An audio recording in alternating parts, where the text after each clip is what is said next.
So welcome everybody to our family campfire cooking workshop. My name is James. I'm Lee. And we're from Woodland Classroom. And what do? We do forest school, we do bushcraft, we do mindfulness in the woods. We work a lot with kids, don't we? Yeah. We do loads of forest school sessions. And one thing that kids love is cooking their own food on the fire and making fires and just burning twigs. They absolutely love it. Making dens, shelters, villages, cooking things like breads and burnt sausages. You know what? If it's burned on the fire, they still eat it. They seem to taste the goodness in there, and they love it. Yeah. Food always tastes better when you cook it yourself. And today we're going to teach you guys about 6 or 7 different tasty campfire snacks that you can make yourself this weekend or over the summer, or maybe it's something you can take on your next family camping trip when we're finally all out of lockdown and we can get outside and explore the country and countryside once more. So there's a woman in the chat room called Kay. She is a forest school leader. She helps us out on loads of stuff. She's going to be helping answer your questions. So let's say hello to Kay. Are you there, Kay? I'm here. Hi. Hi. You can hear me loud and clear. So welcome, Kay. Thank you. So I'm just going to be here.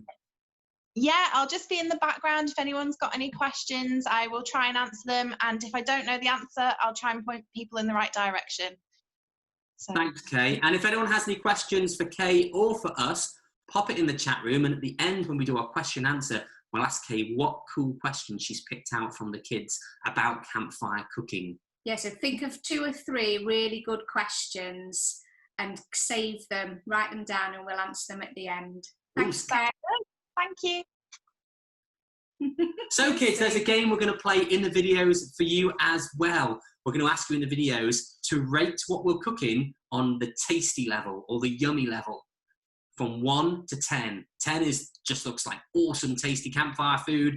1 is totally yucky. Yeah. So put in the chat room the number when you're watching the food, what number you think it's going to be or what you think it would be if you ate it. So I'd just like to say we're going to have a slot at the end for questions and answers, okay?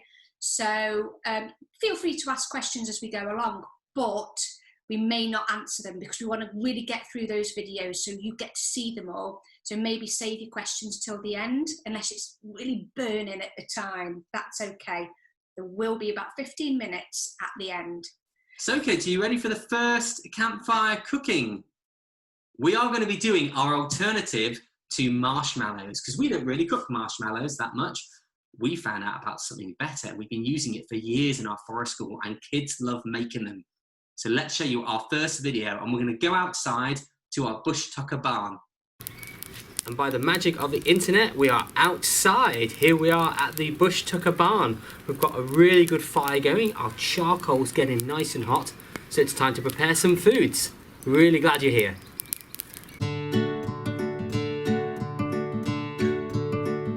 I'm going to let you into a secret now. Come close. I'm going to show you a campfire snack that's better than marshmallows. Toffee apple slices. This is how it works. It's dead easy. First, we need to make the toffee mix. That are going to make the apples all sticky and super sweet. We're going to get some brown sugar. Same stuff as we used for the baked apples. Put it in a little tub. We like to use takeaway tubs because it's a good way to reuse it, of course.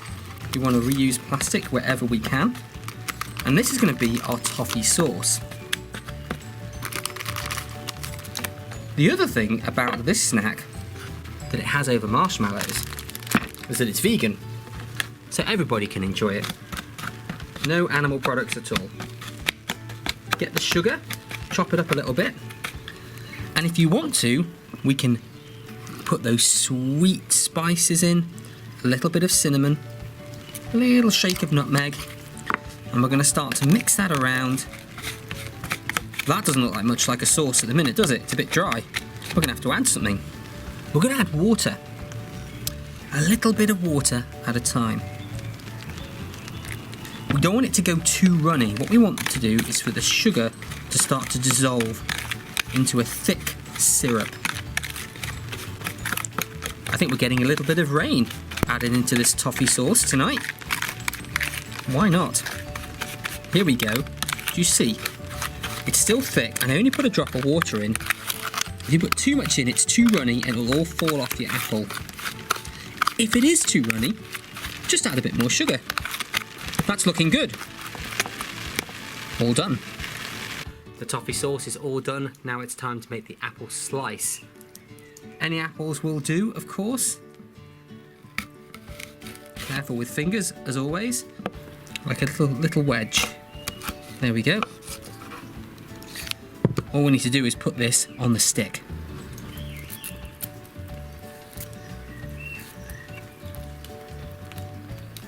Let's put the apple slice on the stick. Be careful when you put it on because the apple slice can split, which we don't want it to. If it does split, eat the slice and get another one. You can just see a crack forming here. You have to be very careful. Let's dip it in our toffee sauce. That's nice and thick actually, that's good now. It's got a little bit thicker. You can tip it round, make sure that the sauce gets all around it. Or get a spoon and drizzle it on if you want. That's well coated. Now, to stop it coming off, keep spinning the apple. Turning it slowly to stop it, otherwise, oh, you can lose it all. So keep turning it round. Let's go to the fire. And when I first cook it, I do keep turning it slowly, trying to stop the sugar, the toffee sauce, from too much of it dripping off. But as it starts to harden and bubble, it will stop dripping. But it's a lovely golden colour. We want it here over the heat, so it cooks slowly. And the slower it cooks, the better it's going to be. One top tip as well, always keep the stick pointed upwards like that over the fire. Your hand should be lower than the apple. That's really important because if you cook it like that, as the apple gets soft, it's going to fall off the end and all your hard work's going to be wasted. So cook it this way, like that. It's starting to bubble up nicely now on the outside. It's starting to look like crackly toffee.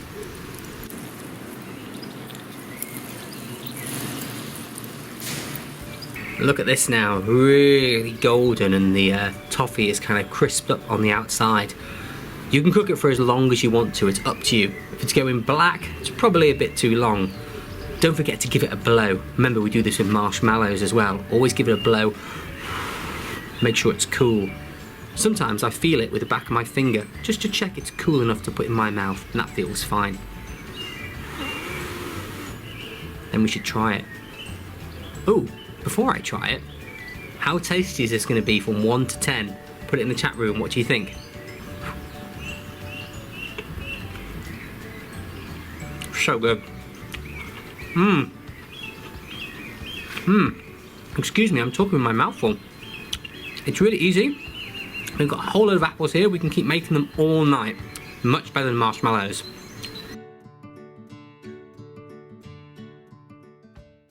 Great, we've got some ratings here from the kids. We've got 10 out of 10, 9 out of 10, 8.5, 7 out of 10. They're all good. I'm happy with that. How many of you kids are going to try toffee apple slices now instead of a marshmallow? Yeah, I can see some hands up there on the view. In autumn, when our apple trees are full of apples and they're just sitting rotting on the ground, now you can collect them and do something with them, which is awesome. So fantastic. And we've got the sauce here as well. So this is how thick we want this sauce to be, this toffee. Nice and thick and gloopy. It's good, good stuff. Hey kids, don't just eat it straight from the spoon, okay? Ooh, now, too sweet for me. When we were cooking there, we had a stick and we needed to whittle the stick. And I brought a stick here live for you guys to see what stick we recommend for eating with. Not stick man. Not stick man, don't cook with him. That would be really cruel. We have a willow stick here, and willow is great for cooking with because it grows really fast, it grows really straight. Look how long this stick is. And it's really easy to peel the skin off. There's lots of woods you can use for cooking with. If you want to make a cooking stick, willow is good. Hazel works well. Sycamore is a good one as well. That works very well. They're good sticks to use. Some sticks to avoid, elder and you don't want to use those sticks.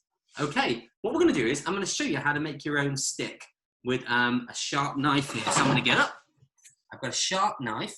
Now, kids, if you're not used to using knives, or we've got some younger kids watching, you can use a potato peeler like this. It works really well, especially with the bark coming off on willow. So what I'm going to do, I'm going to put this down, that way here, and I'm going to show you with the knife how to do that. Okay, here with the knife, we always cut away from ourselves. We never cut towards ourselves with a knife. So there we go, the end is off. And what we're going to do is whittle the bark off. Can you see there if I take that off with the knife? Bark coming off to make a nice clean end. But as we said, you can use a potato peeler. It works really well, and for kids starting out with knife work, it's a good thing to try and use. And look, it works well. You put it in the middle and just peel off round there. You can see the little bits of bark coming off in the middle, and we can quickly get a stick. I'll take it slightly away from the computer so I don't peel it all over the keyboard. Now, it's important that well. is really easy. You can see that it's coming off very easy. It's because the stick is freshly cut from the tree. It's called a green stick. If it was dead and been sat on the ground for a long time, you wouldn't be able to do that. So that is the willow stick. As we said, hazel is good, sycamore is good as well. They are all good sticks to use. So the other thing just to be aware of when you're cooking toffee apple slices, watch out for dripping sugar dripping on a bare arm. Okay. Yes, and of course I always turn the apple, didn't I, on the stick to help reduce the drips. Now the way I cooked it there was we put the sauce on and cooked it straight on the fire. But if you've got the patience, kids, there's an even better way to cook it. Cook the apple over the fire first, let it start to go soft and slightly bubbling, then dribble the sauce over it. You've got to be a little bit gentle because it could, soft, it could come off the stick, and then put it back over the fire for a minute and the sauce will go crispy, and that way the apple in the inside will be all soft and squidgy like apple pie. Fantastic. It's good food. Okay, shall we move on to the second video? Chocolate hazel cakes made in a hazel leaf. Have you ever made a cake in a leaf before? Yeah, we've just talked about the willow, and we've mentioned hazel as being a good wood for cooking with, making sticks. It's great because it grows straight again. You can cut lots of little sticks off it and they'll regrow really easy. And this is the hazel leaf here. This is the kind of size it is at this time of year. Now, there's a trick, kids. The bigger the leaf you find, the bigger cake you can have. Easier to fold as well, yeah.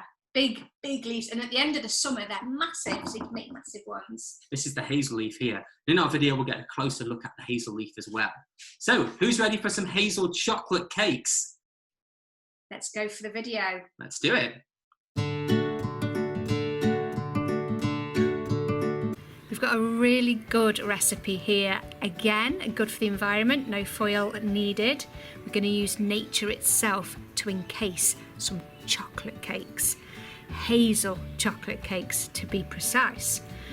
We've used chocolate mix. We've actually just bought a packet mix from the supermarket. Of course you can make your own.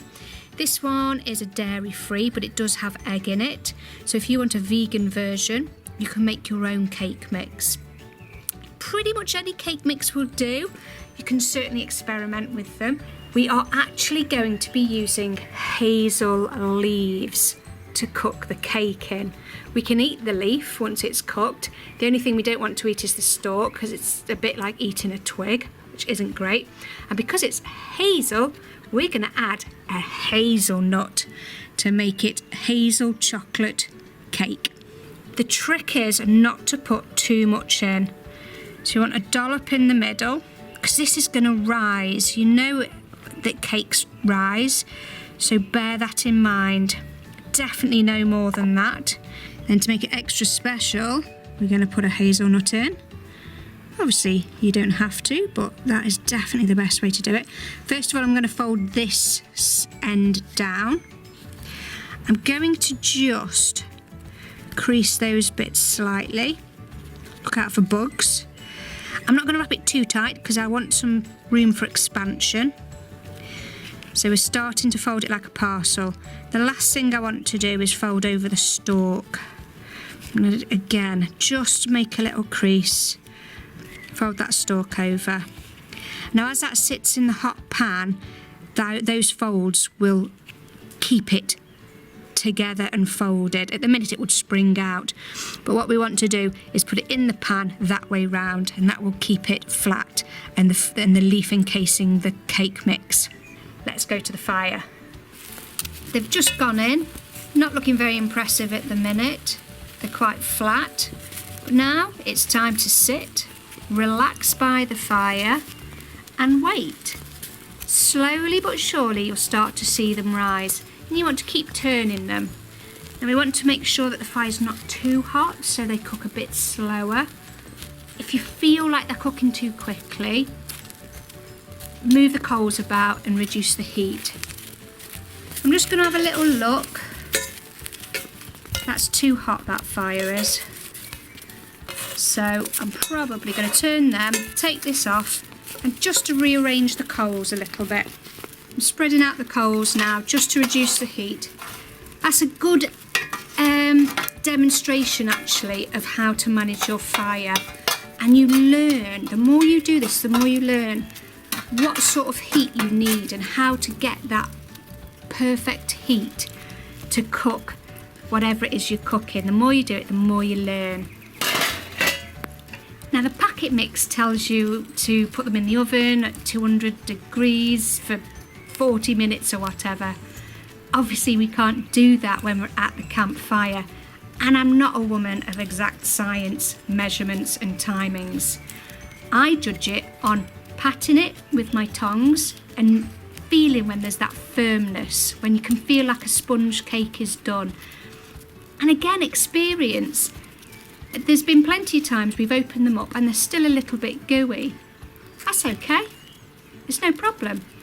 You know, the next batch, maybe leave them a little bit longer or build the fire up a bit more. But it's not going to do you any harm if it's not thoroughly cooked through. And experience will tell you, in a little press down with your tongs, whether you think it's ready or not.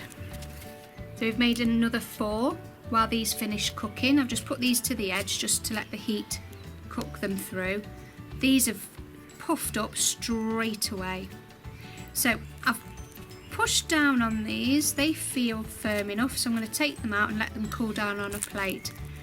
Now, there's plenty of burnt leaf. You can't really avoid that. Kids tend to pick the leaves off anyway and eat the cake on the inside. But if you just picked off the black bits, the leaf that's left is edible. I'm not going to say it's dead tasty, because that would be wrong. But it's not going to do you any harm to eat the leaf. But like I say, most kids will pick the leaf off. Let's see if we can get away with these being less black. Whoops. You can never get them with no black on. The leaves are gonna burn. If you want it to cook, they've got to go a little bit black. Look at this one. See, James has overfilled that one. It's even oozing out. That's okay. Oh, look at that one oozing out.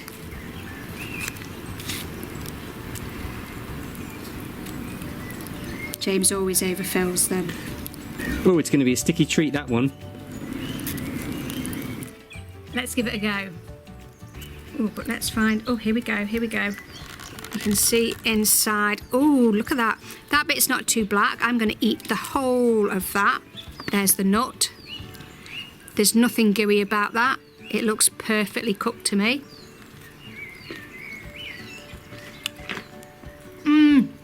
That's chocolate cake, that's nut. I can't really even taste the hazel leaf, which is great. Let's try that. A bit black underneath, because that was the first bit. Remember when we cooked it to begin with, the pan was way too hot. Bit of burnt flavour there, but hey, the chocolate takes over. Of course kids are going to pull the black bits off.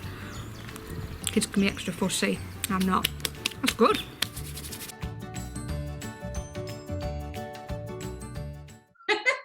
Well, Oh, there we go. Now, I hope everybody could hear that okay. We're getting lots of 10s, 9s, 8s, and I'm telling you now, for me, it was definitely a 10. 9, 10, 11. Oh, yeah, it was really, really yummy.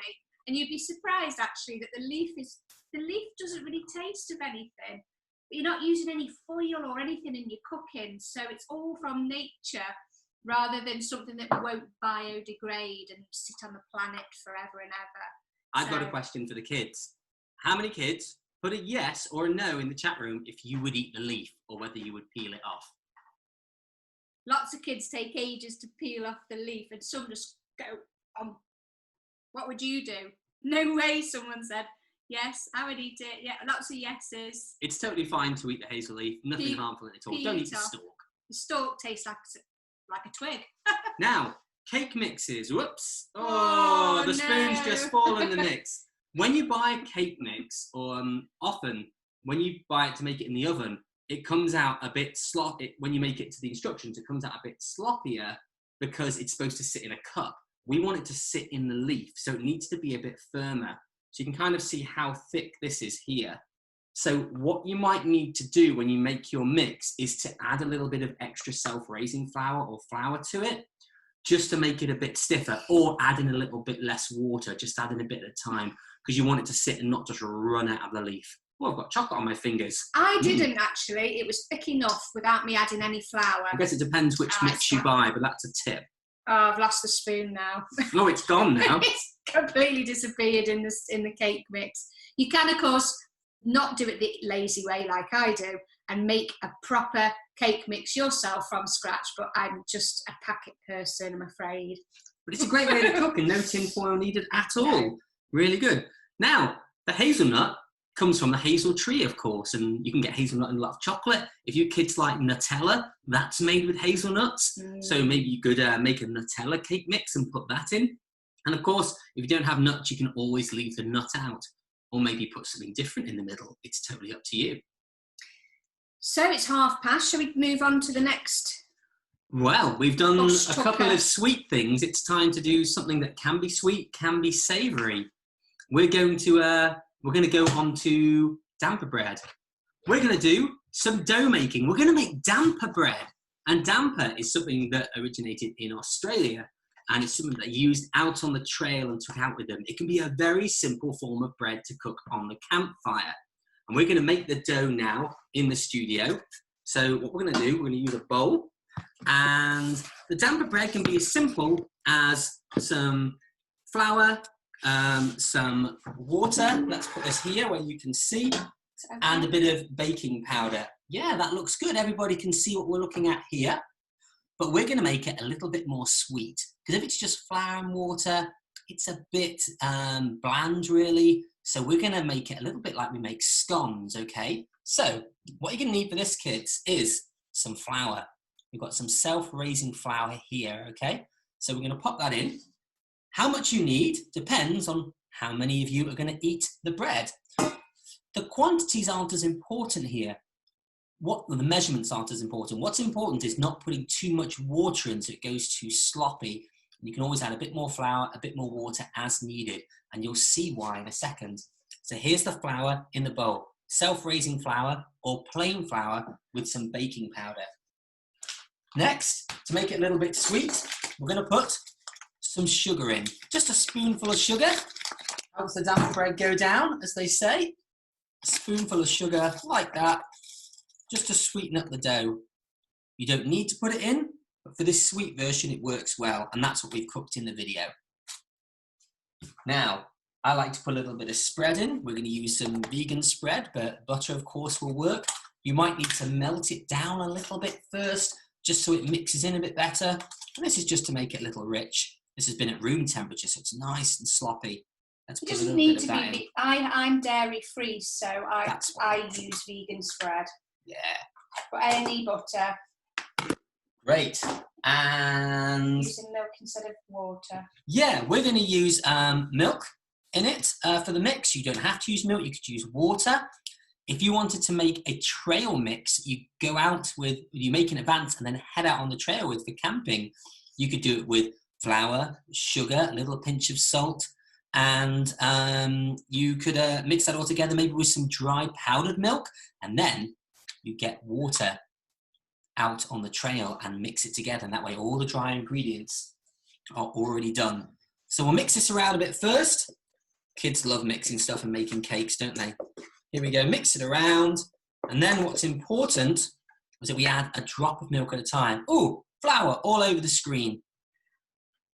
That's okay, little bit of milk there. And look, I'm just putting in a little bit at a time. Like that, making the dough. So for anyone who's vegan or like me can't have cow's milk, I would just use oat milk instead of cow's milk, wouldn't I? Yeah, oat milk would be fine, that would work. Any kind of, it's a liquid, water works, so that tells you any kind of liquid's going to do the job. And look, I've just put a little bit in at a time. And what I'm going to do is to start to mix that around a bit more. I'm going to do this quick. If you end up putting too much liquid in, remember you can just add a bit more flour back in. But if you're out camping, make sure you've got enough flour with you, because you can only use what you've taken with you. Okay, this is where I get my hands in. And we're going to start mixing it round with our hands. We can get our hands in the bowl, and we start to squash it together because we want to form a dough. That's what we want. Not enough dampness in it yet. A little bit more milk. There we go. Bit of that. There we go. And just put a little bit in, and we're going to start to make it sticky into a dough ball. That's what we want. If it's too sticky in the hand, put a bit more flour in. That's fine. Ah, it's starting to form together now. Do you see that? It's starting to make a lump, a squashy lump. That's what we want. I'd like to knead it slightly. Okay. That feels about right to me. Let's take this away over here so you can see what I'm doing. Flour all over my hands. Campfire cooking's always messy. It's this squishy ball of dough. That's what we want. We want it squishy enough and sticky enough that it will stick on the stick, but not so squishy that and sticky that it's going to stick too much to our hands. If I take that off my hand, look, it's not really sticking to my hand. So that's about spot on. And next in the video, you're going to see what to do with this dough. But it's so simple. As I said, flour, self-raising flour and water will be fine, but we made it a bit more sweet with some milk, butter, and some sugar. A bit more like a scone than the bread then. A bit more like a scone. Right, let's go back to the main screen and put a video on.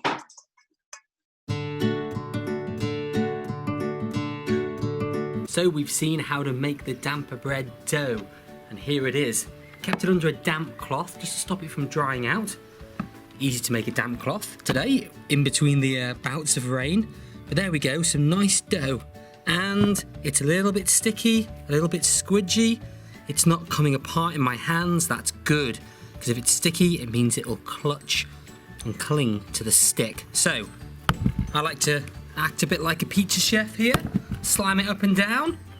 It doesn't do anything at all, but it makes me look good.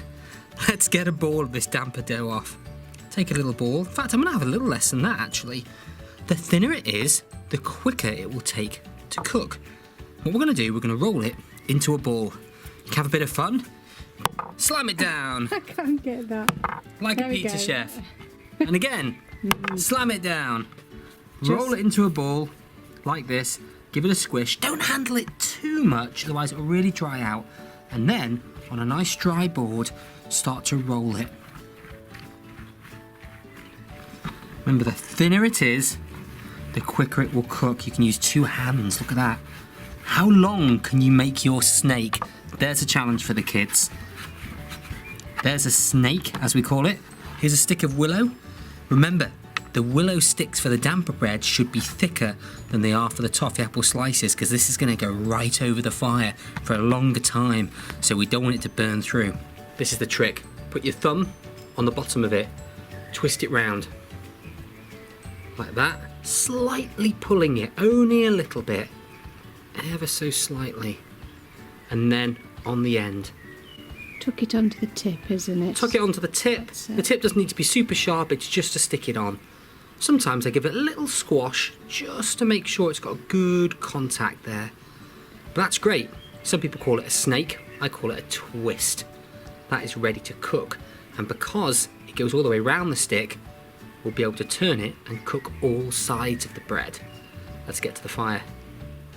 The last thing we cooked on the fire needed all the coals to be mounted up together, but now we want another flat bed of coals for baking. Think of an old-fashioned bread oven. So what I'm going to do is to rake these coals out and make a nice long cooking area for the damper bread. When you've got more than one kid cooking bread, you're going to need a larger area. So rake the coals out so the heat is where you want it. So if you've got lots of breads in a line like this, make the coals in this area. You don't need coals all the way over there. Put it where the heat's needed. And now we've got a nice flat bed of coals without any flames. We can put the damper bread above it and we just wait. Just above the coals. That's hot. If I put my fingers there, I can't leave my hand there. That is hot. We don't want to touch the bread with the coals. We don't want black bits on there. And this is going to take anywhere between 10 and 15 minutes to cook.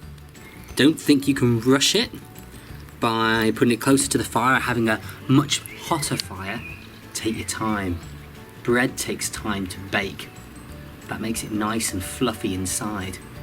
To be honest, kids quite like it. We found in our forest school when it's doughy and gooey inside, and it's not going to do them any harm. There's nothing here that, if a little bit uncooked, is going to be a problem. But I like it to be nice and fluffy and golden brown on the outside. It's already expanded, have you noticed? Let's have a look. Oh yeah, nice and golden on the outside. Let's see if we can get the same colour now on the opposite side. It's cooking nicely now. It's been about another 3-5 minutes since you've last seen it. Here's something that's important when you cook. You've got to have the damper bread flat to the coals if you can. If you have it up here like this, which bit do you think is going to cook first? The bit closer to the fire. Or if you're sitting by the side of the fire like this, only the end's going to cook and it's going to go black. So we need to get the whole edge over the coals where we can. So find a way to make yourself comfortable, or practice a bit of bushcraft and make a jig that's going to hold that in place for you while you sit back and relax. So how do we tell if it's done? Well, it could be all brown and black on the outside, but if we cooked it too quick, it could still be squidgy on the inside. So obviously don't burn your fingers, but give it a quick push. That's not feeling squidgy, it's feeling pretty good. Like crusty bread on the outside. There's no gooiness there. I think that's pretty good. I'm going to give it just another minute though. There it is, it's all done, looking nice and golden, and it's firm to the touch, doesn't feel gooey at all. Now, what am I going to have with it? Well, if it's on its own, maybe I could use it to dip in my soup that I've cooked on the fire, or have it with some beans. But because we put a bit of sugar in this mix, it's a sweet one. And I love scones. I'm a little bit of an old lady sometimes, and I really like to have scones, so I'm going to have scones with butter and jam. So, here we go. Take it off. Now you could look down the whole thing, and I can see you in the camera there all the way, and you could stuff this hole full of jam. Maybe dip it in icing sugar and eat it like a hot jam donut. That would be pretty cool. Watch out for it dripping out this way though, you'll have to catch it as you eat it. Break it open. There gets a nice twist, there we go. That's good. No gooiness, it looks fluffy like bread. And bread is best eaten when it's warm. Let's get a little bit of spread. Ooh, let's get the butter in the middle. Well, you could have it with chocolate spread like Nutella. You could have honey with it. Ooh, all kinds of things, whatever you like. Maybe you've made your own country jam. That looks good to me. And it's a great sticky food as well, because your fingers get covered in it. You gotta lick your fingers. Mmm. It's like hot tea and scones. All I need is a cup of tea. Very good. Out of 10? Mmm. It's a 9 out of 10. Food always tastes better when you've had to wait for it, when you've had to cook it for yourself. Oh.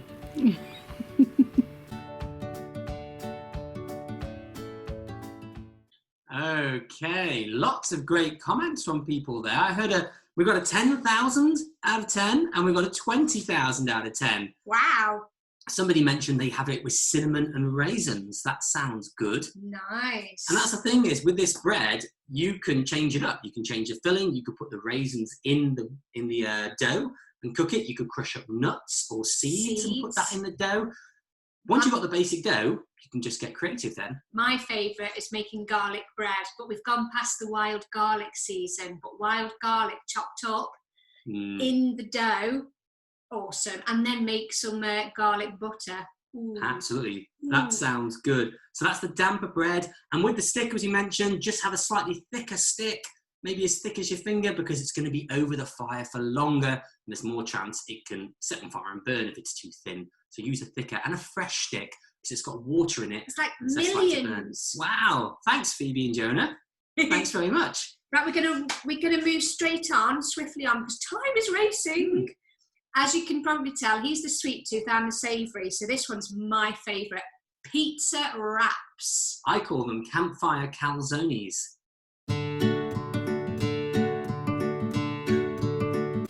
This is my favourite. Pizza wraps cooked on the fire. So, tortilla wrap, slap it down.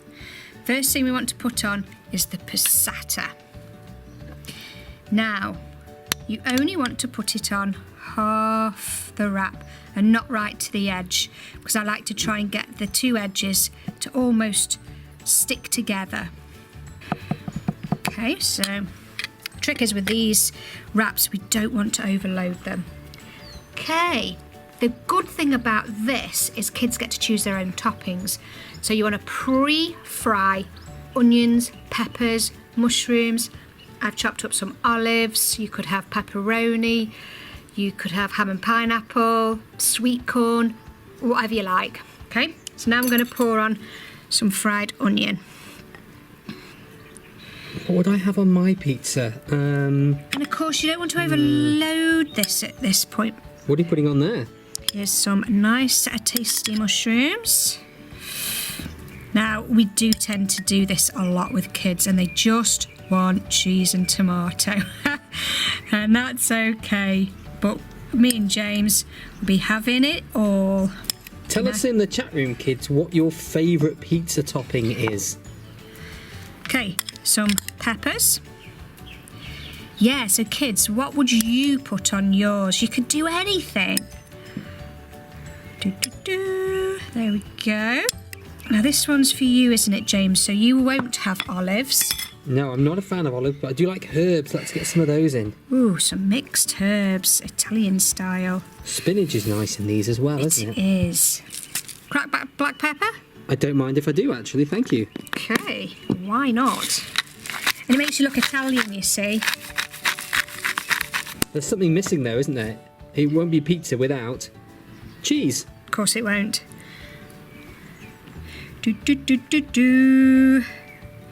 Now this is going to be the same as mine, but I'll be having some nice green olives on mine too. And you'll be having vegan cheese, won't you? No, it's goat's cheese actually I'll be having, because I don't have cow's milk. It doesn't agree with me.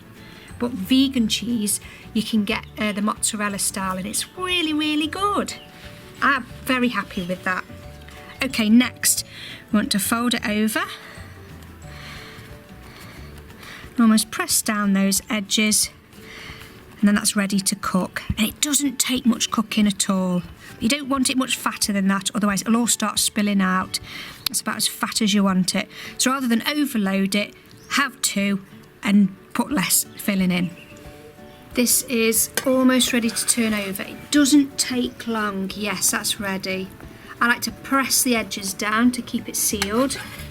Remember, we're not cooking the ingredients inside, they're already cooked. What we're doing is heating it and melting that cheese and flip it over. Like a pro. And look at that, that's the colour we want, so it's got a little bit crispy. But it's always worth keeping an eye on the heat of the fire. The hotter the fire, the hotter the pan, the quicker this will cook. I have burnt them before, accidentally, not realising quite how hot the pan is. So if you flip it a few times, because you're unsure, it's better than burning it. Now, this is a savoury pizza wrap, or as James calls it, what did you call it? I call it a Campfire Calzone. Calzone.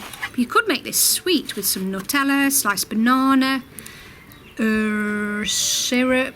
Blackberries mushed up in the autumn. Yeah, that would be nice. Autumn treat. So, yeah, use your imagination.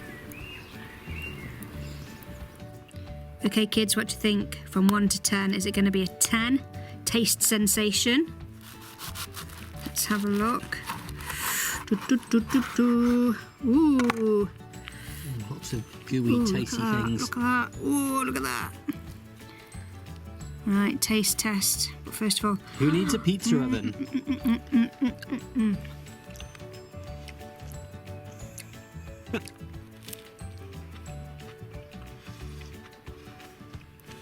I'll give it a 9 or 10. Love them. Absolutely love them.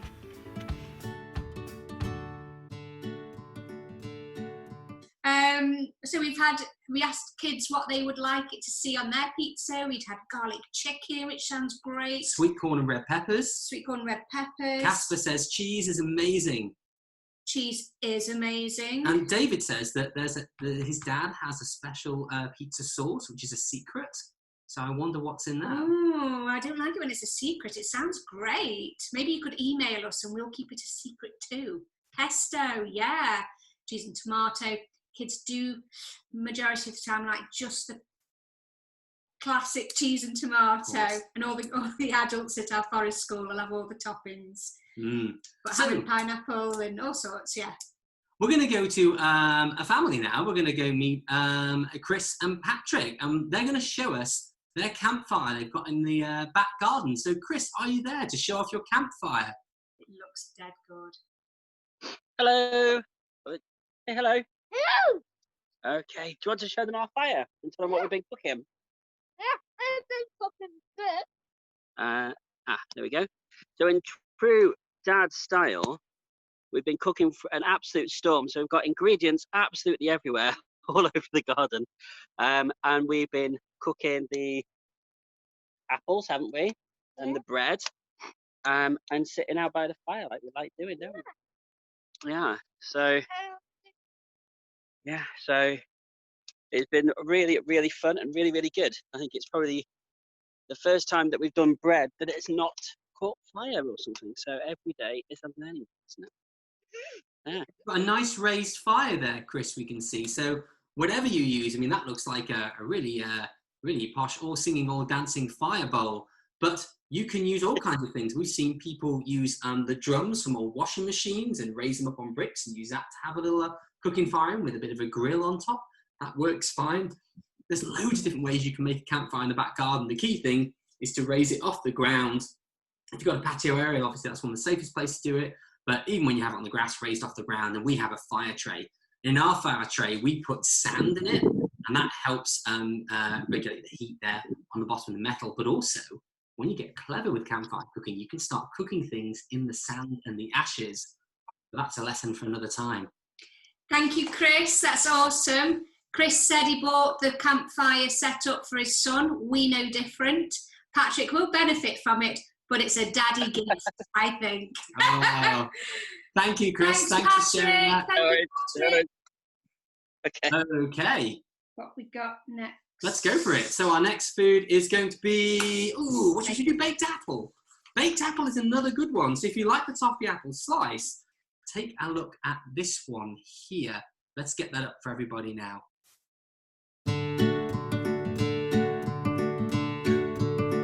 Right, it's time to make a baked apple on the fire. This is a really old favourite and it works really well. Super cheap to make, super easy, and it's such a good dessert. It's like making an apple pie on the campfire. So this is how we do it. Take an apple. Normally we would use a baking apple, like a Bramley apple, but they've run out in the shops. So we're going to use the largest apple we've got. And all that means is it'll probably take a bit less time to cook, but it'll be fine. We'll get this little peeler here, which is a corer, and we're going to stab around there like that. You might actually have an apple corer. You can get it as a tool if you've got one, but this works fine. Like everything in campfire cooking, it's a little bit more rustic. we go, take the middle out, pour it, turn like that, and we should start to get a centre that we can push out. Turn it round, come around from the other side. If only my peeler was a little bit longer, I'd be able to go all the way through. Oh, look at that. Popped right out. That's what we want. But it's made a chamber in the middle. And in this, we are going to put something really sweet. We're going to make a mix for our apple. Take a bowl, bit of mixed dried fruit. You can use sultanas, you could use raisins, you could use the mixed dried fruit that's got things like orange and lemon peel in. You also want some brown sugar. You could use any kind of brown sugar. You could even use something a bit more earth-friendly, like coconut blossom sugar, something like that. This is the cinnamon here, ground cinnamon. This is going in. This is a spice from the bark of a plant. And of course, if the kids don't fancy it spicy, they don't need to put it in, do they? This is a sweet spice, not like a curry spice. We definitely don't want to have a curried apple, do we? What's that one? This one is nutmeg. Nutmeg. Another ground spice. Then we're going to mix the whole lot together. With all campfire cooking, I like to use my fingers. There's our mix, and we're going to crumple the sugar up, make sure the spices and the mixed fruit are really well mixed together. And then we're going to stuff the inside of the apple with that. But first, I'm actually going to get some tin foil. Let's get our mix and pop that in there. And the trick is to stuff it down as much as you can and keep going. Oh, the rain's starting a little bit early. Hey, we don't mind, we're going to eat some good food. Stuff that in all the way until there's no more room. And actually, as it cooks, this stuff will start to bubble a little bit. There we go, that's really stuffed in now. It should be all the way. There it is. Oh, you know what? Let's get a bit at the bottom as well. In there, like that. Messy, messy cooking is the best way. Then fold it round, making a package.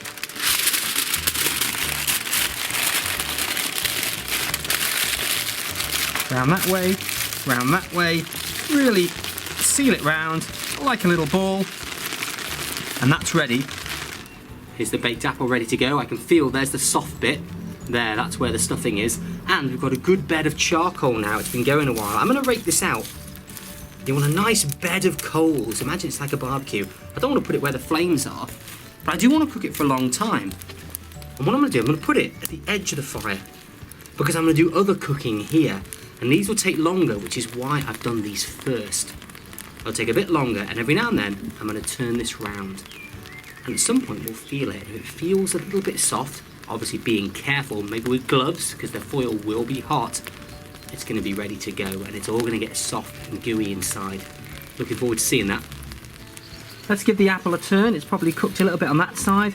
Let's cook in on that side. I've got a big, thick glove on, so I can handle the coals just quickly, without getting burned. Looking good. The apple's been on for a good 20 minutes now, and it's getting really soft. I can feel that even through the gloves. So we're going to pick it up, we're going to pop it in a bowl and try it out. Let's open this up and see what we've got. Ah, look at that. You can see that's baked. It's got that slightly golden colour. Looking good. Let's tip it into the bowl. Look at that. Perfect. Look, the sugar has caramelized in the apple itself. It's soft, it's squidgy. Look at all that soft apple, just like apple pie. Now you can eat the skin too, that's perfectly fine, of course. If we break the skin, look at that apple pulp. Oh, it just falls away. You get a bit of the sultanas and the sugar, which is all melted. Let's try it out. It's going to be hot. I love it, so good. So easy to do as well, so try it for yourself.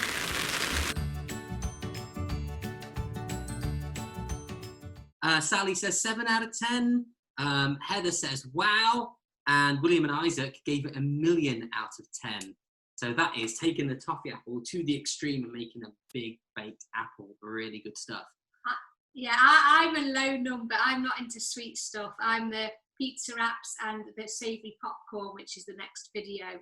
So it all depends on what your taste buds are, what they prefer. But while you're cooking your pizza wraps, your baked apples could be at the side of the fire, ready for dessert at the end. Yeah, and at the end, we might just get the video in of the chocolate banana that you saw sitting in the fire, but we'll see. If not, we'll send it to you as an extra afterwards. You can see how we do our chocolate bananas without tinfoil. So what else could we fill that apple with? Oh, all kinds of stuff. I think maybe some kind of like caramel sauce would be interesting to do. Caramel sauce, yeah. Anybody got any ideas what we could stuff in that apple? Yeah. Mixed fruit is dates, yeah. Dates would be good, yeah. That's really cool. Nutella, ooh, chocolate. Nutella, very popular tonight. Yeah. It would get cheese. Well, people have cheese and apple, don't they, at dinner parties? It's a bit of a thing. Nuts, chopped nuts, yeah. Chocolate chips. Would it work? Good question. Why not try it out? You could get some slightly smaller apples, do one with chocolate chips and then one with that mix. Custard, strawberries. Custard. Oh, you love custard. Interesting. Now we're getting clever, kids, aren't we? That's fantastic. Brilliant. I'll stick to the pizza wraps, thanks. We've got one more video we're probably going to show you within the hour, and that's going to be for popcorn. And we have a really special device for cooking popcorn on the fire. Now, you can cook popcorn in tin foil. You can put the popping corn in a big kind of bag of tin foil, wrap it all up and pop it on the fire and turn it. Because, of course, if you just put it in a pan, it's going to pop all over the place.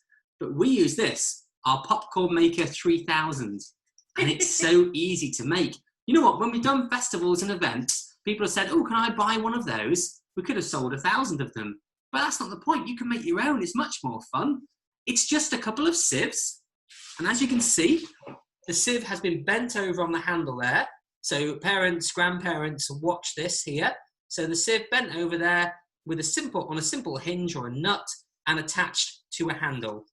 The two bits of the sieve lock into each other like that. You can see, so it locks shut and the bottom bit doesn't move. You can put it on an old tool handle or a metal handle. That all works well. Really good. And the great thing about it is, of course, when the popcorn's popping on the fire, you can see it popping. And that's where all the fun is. When is it going to pop next? So, are we ready to see some popcorn on the fire? Now, very often we recognise popcorn as something we eat that's sweet. Well, I'm not into sweet popcorn. Generally, in our forest school, kids enjoy just the smoky flavour. But I'm going to show you a really cool recipe, which is totally savoury. Okay, and I'll show you afterwards the ingredients. So a bit unusual. So we've all seen how to make our Popcorn Maker 3000, but now we're going to put the popcorn in. Lift the lid. Don't put too much in. That's plenty, because of course it's going to get a lot bigger. Lid back on. Click it shut. Over to the fire. Now, with a lot of the food we've been cooking tonight, the trick has been not to have raging, burning flames. We want to have a nice bed of coals. It's going to give us heat, but not burn our food. And it's the same with popcorn. Look what we've got here. A nice bed of coals, pushed together, and we can put the popcorn popper just over the heat. We don't touch the popcorn with the heat. That's too close. This is fine. I'm resting it on my leg too, otherwise it gets tiring quite quickly. Maybe you could even make a device which holds the popcorn maker in place. All we have to do now is wait. It's a good time for a sing-song, maybe some campfire tunes, maybe a ghost story. A good way to check whether it's a good heat to cook on, put your hand there. If you can't leave your hand there, it's good for cooking. If you can leave your hand there for too long, there's not enough heat in it. So that means you're going to have to put some more coals back on the fire and let it get up to temperature. Every now and then, give it a little shake, back and forth or side to side, but never up and down, unless you've built a popcorn maker which has got a lock on the lid, unlike ours. Oh, we're getting the first few pops of the corn now. It's really getting hot.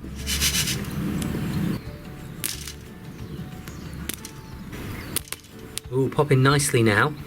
If you see any smoke coming from the bottom of the corn, it's burning, so give it a shake and then lift it a little bit away from the coals to reduce the heat. But this is doing great. No signs of any burning. How do you like your popcorn? Do you like it sweet or salted? So we've been cooking it about 10 minutes, and look how much popcorn we've got now, just from that small amount we put in earlier. So don't fill it up too much. And we can have a little look underneath. Yep, there's a couple of unpopped kernels, but there always will be, that's fine. Ready to put some flavour on it. Or, a lot of the kids at our forest school just like it campfire smoky flavour, that's really good too. This is an interesting twist that we can have on popcorn. Now, often we find popcorn is sweet. I'm not into sweet stuff, I like savoury. So this is a vegan cheese and onion flavouring to our popcorn, okay, and I'm going to show you how to do it. I've got a handful of popcorn here, and in it goes to this pan. Can you see in that pan it's got some melted coconut oil? Took a few seconds to melt on the fire. I'm just going to coat the popcorn, put a little bit more in. You can use rapeseed oil, whatever you feel is healthiest, or your preference. Oops. So this is just making the popcorn a little bit sticky. Okay, so I've coated that popcorn nicely with the oil. Next, I'm going to take a little bit of onion salt. Okay. Oh, probably a bit too much. And I'm going to sprinkle that. So it's going to be like cheese and onion crisps then? Yeah. This is a nutritional yeast, okay, and it's a vegan's favourite to make things taste cheesy, nutty, and it's super good for you. It's like fish food, but it just gives things... It tastes better than fish food though, doesn't it? Oh God, yeah. So I've put some onion salt in there, and I've put some nutritional yeast. I think I might put a bit more in. Now there's lots of ways, little handy tricks and tips of how to flavour your popcorn. Things like Worcester sauce, chilli sauce. You've just got to be careful you're not going to wet the popcorn and make it go soggy. With this, it doesn't go soggy at all. I've heard you can do Marmite popcorn as well. Yeah, I can't get that to work. It's too thick and sticky for me. But Jamie Oliver says it's a thing. If you find a way how to do it, do let me know, because I love Marmite.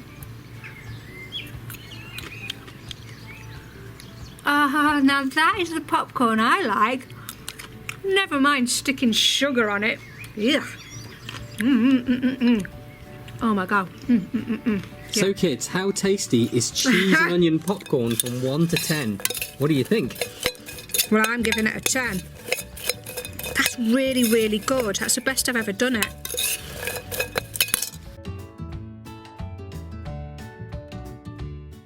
So that was cheese and onion popcorn. Cheese and onion popcorn. As you can tell, I'm a salty, savoury person, not a sweet person. So I'm sweet enough. And then Elaine made a comment. She said, could you make it with crushed crisps then? And if you crush them down fine enough, could you get the flavour? I wonder. Yeah, interesting. Could do. Phoebe, Jonah and Ethan gave it infinity out of 10, which is pretty good. And Lara asked a good question. She said, can you use leaves instead of tinfoil? I presume you mean for the popcorn, Lara. The leaves will disintegrate because you're cooking for a longer time. The reason why it works with the hazel cakes is because you're cooking for a shorter time. The popcorn needs longer and the leaves would disintegrate. There are thicker leaves out there you can use, but they would impart a really bitter flavour onto it, so you don't want to do that. So that's why we make that popcorn maker instead of using tin foil, which is not so good for the planet. You can find a way, if you haven't got a welder or whatever it took for the fella to make ours, just find a way of clamping 2 sieves together. Yeah. Just buy cheap sieves and do it that way. Yeah, and tie it to a big long stick. You can make one idea for that is adding herbs and garlic powder as well, and that's another one that we didn't mention. Kay, are you there? Do you have some questions from the kids for us? Or interesting comments? Let's have a couple. Hi. Yeah, great. Thanks for all of that. Really interesting. So, we've had a few questions. With the chocolate hazelnut cakes that you did, we had a few people asking, could you use other nuts? Are there any other leaves that they can use? And also, how would you identify a hazelnut leaf? Oh, that's my little one in the background, sorry. That's okay. That's okay. That's Rowan. That's okay. I'll mute you for a minute, Kay, just so people can see us as we answer. Good questions there. So you could use any nuts you wanted to. That's totally up to you. You put whatever you want inside the cake. Of course, if it's too big, it's all going to spill out. So you've got to be careful with how much you put in. Just make more small cakes. We use a hazelnut because we use a hazel leaf. They both come from the same tree. And yes, of course, we could teach you how to identify a hazel tree. Google it and look for the hazelnuts and look for the squirrel's favourite tree in autumn. And you'll find the hazel tree. That's true. I did say I would show a couple of pictures of the hazel tree because somebody asked earlier on. And as if by magic, I anticipated that very question. Wow. Here we go. Now, here's some hazelnuts that I found in winter on the ground. You can see them there. They've been nibbled by different animals there. Did you know the way the shapes of the holes are can tell you what type of animals nibbled it? Squirrels, voles, and mice and birds all get into the nut inside the shell in different ways. So that is something to learn about. Here's the hazel leaf up close. There's a good picture of it. It looks slightly lopsided, doesn't it? They can look rounder than that, but that's the hazel leaf. Look at the little point on the end and the jagged teeth on the outside, like a saw. And let's get a little picture. Here's the hazelnut. This is what the nut looks like in autumn. And look, there's a cluster. There's about 4 or 5 nuts in that cluster there. But you've got to be quick to beat the squirrels to it because they always like to get the nuts first. But that's what they look like. So in autumn, you can actually get the nut off the tree and put that in your cake. And lastly, here's a little look at what the leaves look like on the tree there. You can see big round leaves. That's the hazel branch there. But as Lee said, have a look online. The Woodland Trust is a good website to help you identify trees. Yes, because some of the leaves can look a little bit like the older leaves. Somebody asked about what other leaves you could use. Beech leaves are edible when they're young. I've not made it with beech leaves. They're a little bit thinner, so whether they would last as long. The thing about hazel, it's the size and it allows you to fold it. There are bigger leaves out there, like the burdock is a huge leaf. But like we mentioned before, some leaves leave a nasty taste because they're not edible leaves, whereas the hazel leaf is a bit like paper. It just doesn't have anything to it, so it's not going to impart a flavour. So I recommend hazel. Lime leaves are really good wild food to eat. They're probably thinner than the hazel and will probably burn quicker. The hazel leaf is the best and it's common. So get learning to identify that hazel tree. Kay, have you got another question for us from the kids? Yeah, so following that, you had the damper bread. So we just had a few people asking how much flour exactly did you use? And I presume this was going to be sent in the ebook that's following on, but if you know off the top of your head, it'd be great to share. Yeah, so what I said was in the thing is that I didn't really use quantity so much. So put an amount of flour in. I filled the bowl, and this size bowl will make, looking at the ball of dough, I will probably get about 4 or 5 twists out of this, probably 5 twists out of this, which is enough to kind of hold in my hand. You can always add a bit more flour in. The key is to get the flour and liquid ratio right. So you put the dry ingredients in and just add a little bit of liquid at a time, and it will start to form into a dough. And when it gets to this kind of form where it's all clumping together but not sticking to your hand, that's when it's right. Let's get another question. Okay, so we had an email off Dee and Torrin. D is 7, Torrin is 10. What is the easiest thing to cook on a campfire? I think if you've got the popcorn maker, the popcorn's so easy, but that's a cop-out. I think the toffee apple slices are one of the easiest because you get so much out of the apple. You cut your stick, you can see it cooking, and when you've had enough or it's cooked enough for you, you can eat it. Actually, I think the easiest thing is a marshmallow, but we prefer to actually not buy a packet of sugary sweets. We prefer to kind of make our own. So we wouldn't go for the easiest option. We'd go for the best option. Because marshmallows are the first thing everyone goes for. And actually, it's just one big lump of sugar, which will probably rot your teeth. That probably sounds great to a lot of people, actually. It's a big favourite of everyone's. And we've purposely stayed away from it because we don't need to explain how to eat a marshmallow, do we? We want to show you different ways of cooking. Okay, we had a question from Torrin, age 10. So what inspired you to do these sessions? Well, these particular webinars, I think you mean? lockdown.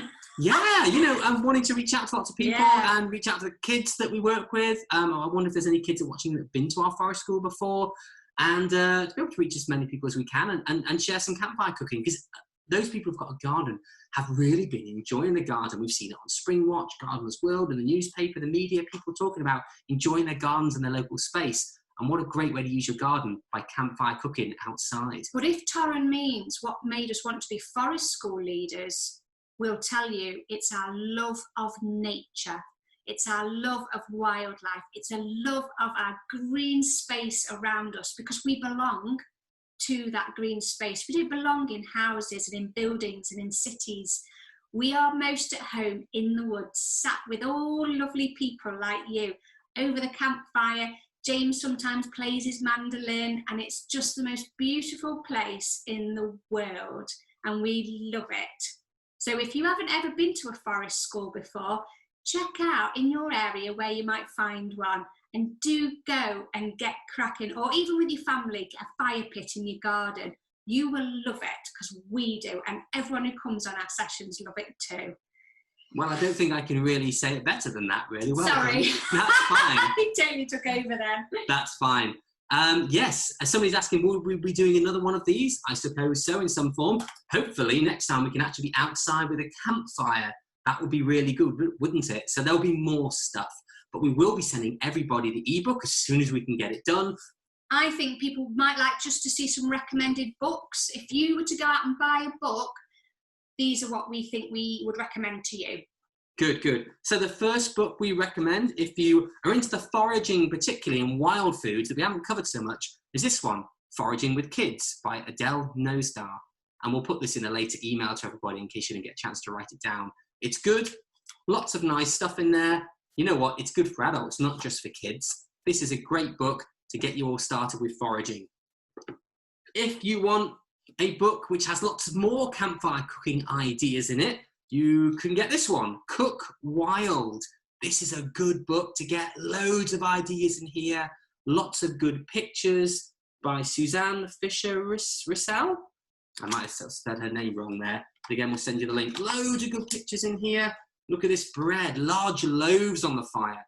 We make loaves in our Dutch oven, so there's something for the future, but loads of great ideas in there too.